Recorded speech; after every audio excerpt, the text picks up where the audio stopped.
Hello, Assalamu alaikum all of you. How are you all? I hope you all are fine. امید کرتا ہوں سب ٹھیک ہوں گے.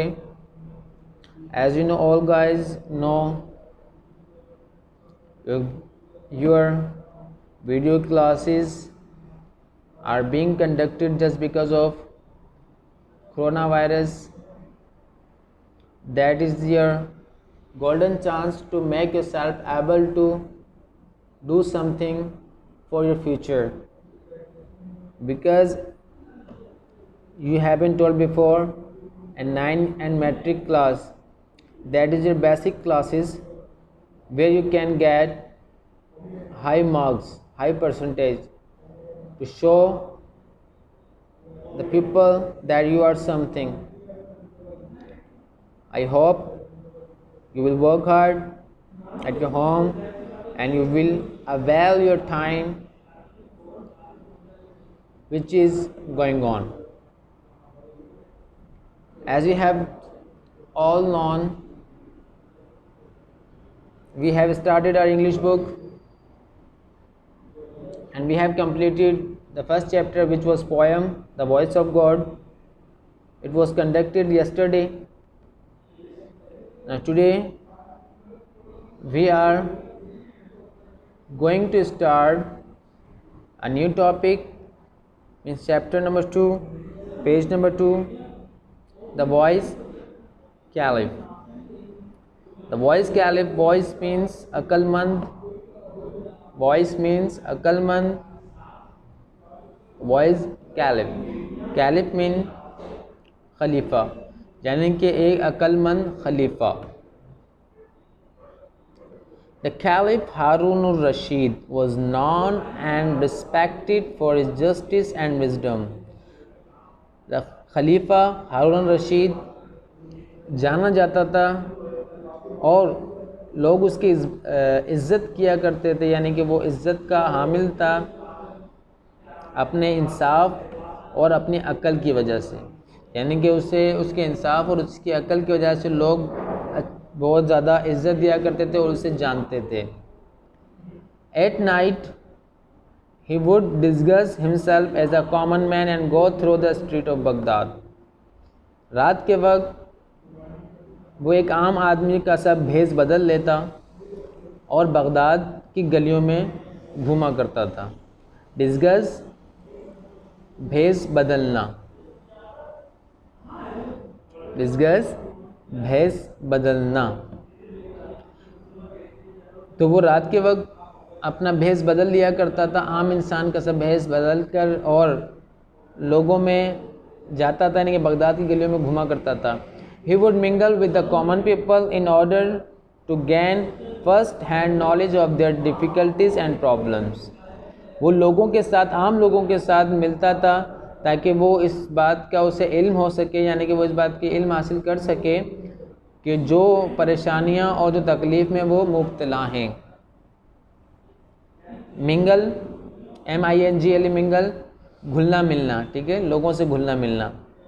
ان آرڈر ٹو کے میننگ ہوتے ہیں کے لیے، گین حاصل کرنا. فرسٹ پیراگراف میں یہ بات کی گئی کہ خلیفہ جو ہارون رشید تھا وہ بہت زیادہ رتبے کے حامل تھا، جو کہ اپنے انصاف اور اپنی عقل کی وجہ سے مانا جاتا تھا. اور وہ اس کی اچھائی یہ تھی کہ وہ رات کے وقت لوگوں کے بارے میں، لوگوں کی تمام پریشانی تکلیف کے بارے میں جاننے کے لیے بھیس بدل کر آگے بڑھا کرتا تھا، یعنی کہ لوگوں کی معلومات حاصل کر سکے. One day when he was holding court, ایک مرتبہ کا ذکر ہے کہ وہ اپنے کورٹ کو، یعنی کہ جو ان کا جو عدالت تھی وہ چل رہی تھی، اپنے عدالت میں تھا. Two men were brought before ہم، دو لوگ اس کے سامنے پیش کیے گئے، لائے گئے. One of them was well dressed, ان میں سے ایک بہت اچھا اور اچھے سے لباس میں موجود تھا، یعنی کہ بظاہر وہ امیر سا محسوس ہوتا تھا. And appear to be a well to do respectable citizen, یعنی کہ وہ ایسا ظاہر ہوتا تھا کہ وہ ایک عزت دار شہری ہے. while the other seemed to be a beggar، جبکہ اس میں دوسرا جو تھا وہ ایک فقیر یعنی بھکاری سا محسوس ہوتا تھا یعنی لگتا تھا. بیکاز ہی واز ان ریگس، کیونکہ وہ بہت زیادہ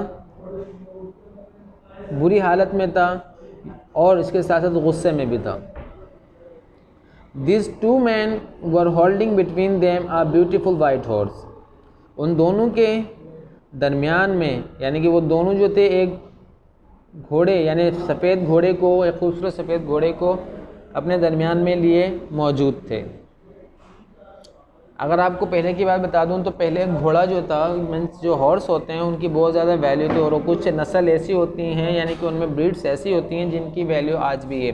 اچھا گھوڑے کی بات آئی تو آپ کو ایک بار بتاتا چلوں کہ ہمارے پاس پاک آرمی کے پاس ایک ایسا گھوڑا موجود ہے، کہا جاتا ہے کہ ایک ایسا گھوڑا موجود ہے جس پر آپ علیہ الصلوۃ والسلام کے انگوٹھے مبارک کے نشان موجود ہیں. اب آپ یہ سوچیں گے ایسا کیسے ہو سکتا ہے.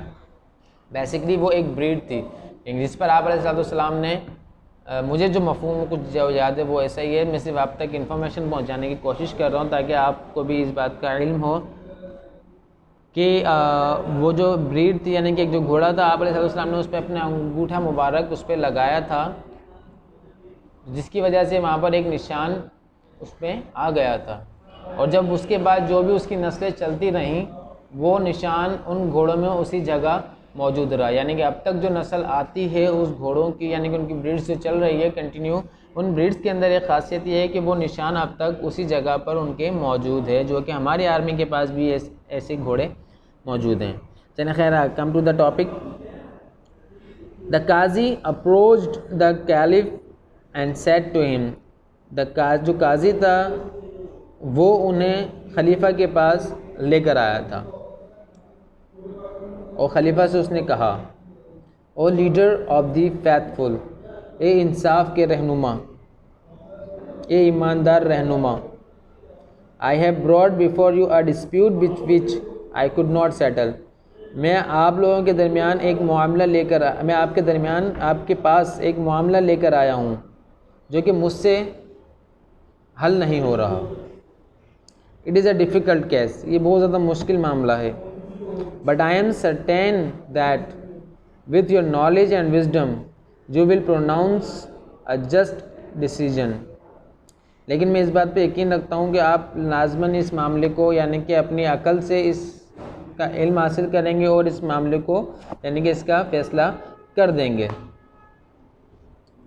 What is the dispute? کون سی بحث، کون سا معاملہ؟ آج دا کیلف نے کہا. These two men here are fighting over this horse. یہ دو آدمی جو ہیں اس گھوڑے کے لیے لڑ رہے ہیں.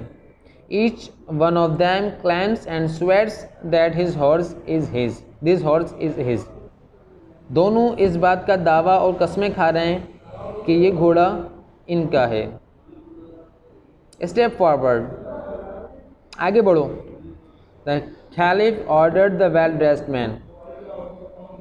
خلیفہ جو تھا اس نے جو باعزت شہری ظاہر ہوتا تھا اسے حکم دیا. And let's hear what you have to say. اور آؤ سنیں کہ یہ کیا کہنا چاہتا ہے.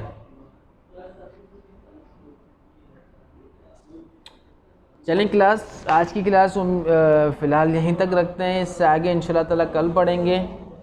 کل تک کے لیے مجھے اجازت دیجیے. اپنا اور اپنے گھر والوں کا بہت خیال رکھیے گا اور یہ بات یاد رکھیے گا جو بھی چیپٹر پڑھایا جا رہا ہے اسے غور پڑھیے گا، سنیے گا اور اس کی جو کویشچن آنسر اس کے ریلیٹڈ ہیں وہ یاد کر کے رکھیے گا، کیونکہ جب آپ اسکول ریٹرن ہوں گے تو آپ کا ٹیسٹ لیا جائے گا. جا سکتا نہیں جائے گا. ٹھیک ہے، لازمی ٹیسٹ ہوگا تو اس کے لیے خود کو تیار رکھیے گا. میں آپ کو پہلے سے وارن کر رہا ہوں جب آپ آئیں گے تو آپ کا ٹیسٹ لیا جائے گا کہ آپ نے گھر میں کتنا ٹائم اسپینڈ کیا اسٹڈی کے اندر اور کتنا آپ آگے بڑھے. ٹھیک ہے، اپنے گھر والوں کا بہت خیال رکھیے گا. کل ملیں گے وتھ نیو ویڈیو. اللہ حافظ.